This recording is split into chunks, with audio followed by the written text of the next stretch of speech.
Welcome. My name is Marilyn and I work for NCBI as part of the Children and Young Persons Services team. In this presentation, I'm going to give you a basic introduction to the topic of cortical vision impairment, CVI. So what is CVI? CVI is a term used to describe visual impairment that occurs due to brain injury. CVI differs from other types of visual impairment, which are due to physical problems with the eyes, such as nystagmus or albinism. CVI is caused by damage to the visual centres of the brain, which interferes with communication between the brain and the eyes. Put simply, the eyes are able to see, but the brain is not interpreting what is being seen. Other ways you might have heard CVI described include cerebral vision impairment, neurological vision impairment, or brain-based vision impairment. It's also worth noting that CVI can coexist with other ocular eye conditions. For example, a child with a diagnosis of nystagmus may also have CVI. CVI often goes undiagnosed and is also underdiagnosed. Some of the reasons for this is that eye health professionals report that the structure of the eye is normal and may not consider damage to the visual pathways of the brain. Many parents still report that their child has difficulty seeing, although the physical structure of the eye is normal. In our experience, not all medical professionals are aware of CVI, and often it's parents themselves who are the first to notice some visual responses in their children. And parents report that they're often told that there's no way to know what or how much their child can see. So learning about CVI and its characteristics often helps parents to understand how their child sees. So what does CVI look like? It's important to note that for children with CVI, it may seem like their vision can fluctuate very regularly. They may see some things and not see others, or they may see things better in some environments and not in others. This can often make it difficult for parents, teachers and the children themselves to understand their functional vision. So understanding a child's vision will help the child and those around them to make their world more visible, accessible, understandable and memorable. Typical characteristics of CVI.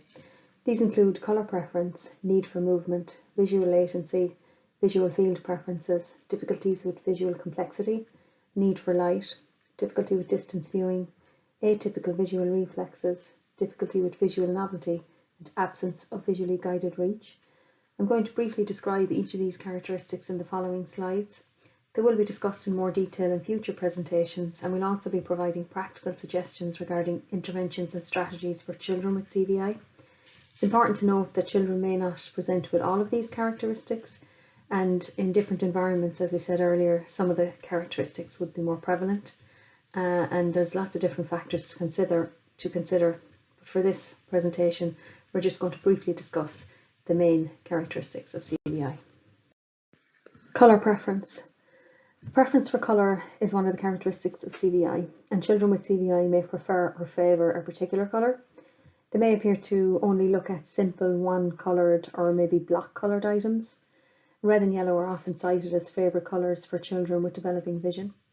The image on this slide of Big Bird and Elmo, well-known characters from Sesame Street, are a big hit with young children with CVI because of the block colour. Need for movement. To sustain visual attention, the child themselves or the toy or target needs to be moving. Objects that are shiny or reflective, they have moving properties and can appear like moving objects when light reflects on them, often effective in stimulating visual responses. Visual latency or delayed visual response. Children with CVI may have delayed responses in looking at toys or objects. It's important to consider time allowed to visually attend to or to look at objects. Visual field preferences. Children with CVI may have visual field preferences and can have difficulty with lower field of vision.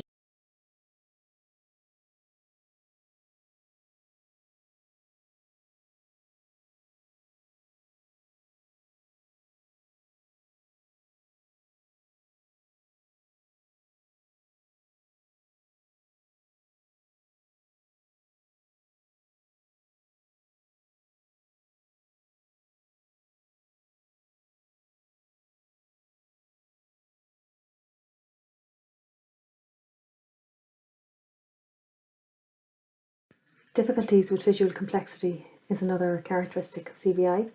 So children with CVI may find it difficult to visually process the complexity of patterns, complexity of visual array, complexity of sensory environments, complexity of elements of the human face. There are different levels of complexity, and there are many ways that we can reduce complexity. For example, presenting an object against a plain black background can reduce complexity and make it easier for children to look at an object. We will look at these in more detail in future presentations. Need for light. Children with CVI may be attracted to primary sources of light. It's important to consider lighting, need to increase lighting maybe, adjust lighting or reduce lighting. We might see the children gaze at light in order to visually stimulate.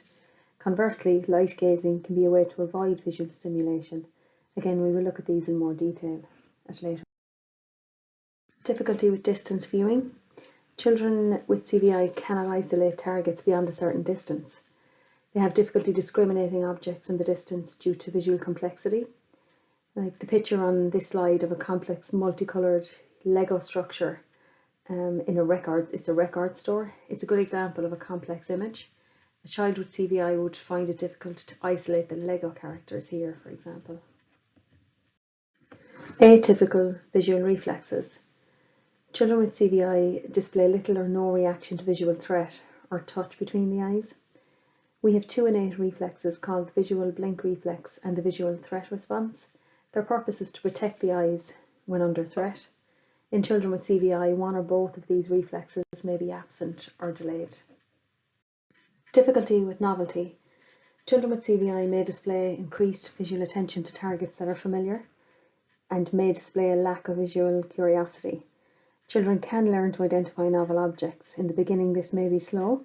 The child can become highly familiar with a limited number of objects to begin with and slowly learn to recognise and discriminate them from other objects in the background. Absence of visually guided reach. Guided reach is the ability to look and touch an object at the same time. Often not displayed in children with CVI, these two actions are typically performed separately. A child may have trouble reaching to touch an object while looking at it at the same time. As a result, they might overreach for that object or unsuccessfully reach for the object.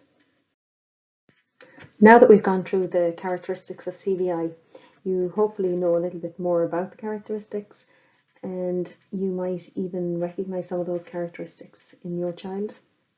And the wonderful reality of CVI is that it can and usually does get better with appropriate intervention. Interventions may take time and patience, but opportunities to use vision can be incorporated into the child's everyday life and throughout their daily routines. There is a lot more we can do. This is an ongoing series of information handouts and presentations covering CVI characteristics in detail. We're hoping to give some practical suggestions regarding proven interventions and strategies to help with developing vision.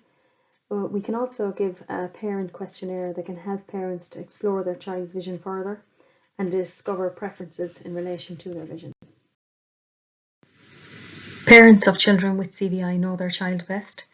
For more information, or if you'd like to talk to someone regarding this topic, you can contact myself, Lisa, or Aileen using the email addresses here, or you can contact the children's team on 1850 33 43 53. We've also included more detailed information and some really nice links to parent websites, and they're listed on the last slide. Thank you.